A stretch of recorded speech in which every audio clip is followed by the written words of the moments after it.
Hello guys, welcome back to my channel.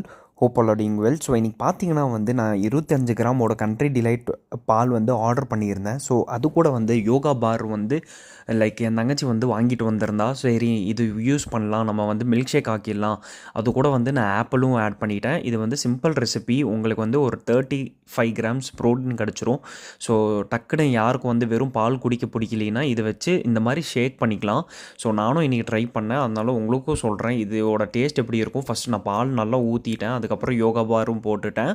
அது yoga பாரோட protein பார் போட்டுட்டேன்.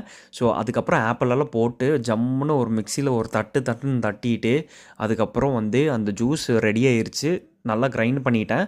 Like ரொம்ப நேரம் கிரைண்ட் பண்ணிங்கன்னா அதோட லைக் ப்ரோட்டீன் கண்டென்ட் கம்மியாயிரும். ஏன்னா ஹீட் ஆகும் மிஷின் ஓடும் போது.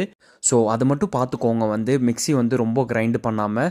ஸோ அதுக்கப்புறம் என்ன பண்ணேன், நான் கிளாஸ் எடுத்து ஊற்றினேன். ஒரு கிளாஸ் குடித்தேன், நல்லா இருந்துச்சு எனக்கு டேஸ்ட்டு. ஆனால் என் தங்கச்சிக்கு அந்த ரியாக்ஷன் பார்த்தோன்னே அவள் வேணான்னு சொல்லிட்டா. ஸோ 2வது கிளாஸ் ஊற்றும் போது லைட்டாக சிந்துருச்சு. சரி, அதுவும் நான் கஷ்டப்பட்டு குடிச்சிட்டேன்.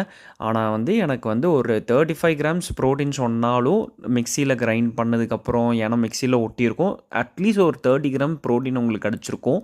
ஸோ இந்த ரெசிபி நீங்களும் ட்ரை பண்ணி எனக்கு ரெக்கமெண்ட் பண்ணுங்கள். லைக் உங்களுக்கு பிடிச்சிருக்கா இல்லையான்னு சொல்லுங்கள். ஸோ இந்த மாதிரி நான் புது புது ரெசிபி நான் உங்களுக்கு சொல்லுவேன். நீங்களும் உங்கள் ப்ரோட்டீனை நெக்ஸ்ட் லெவலுக்கு கொண்டு போகலாம்.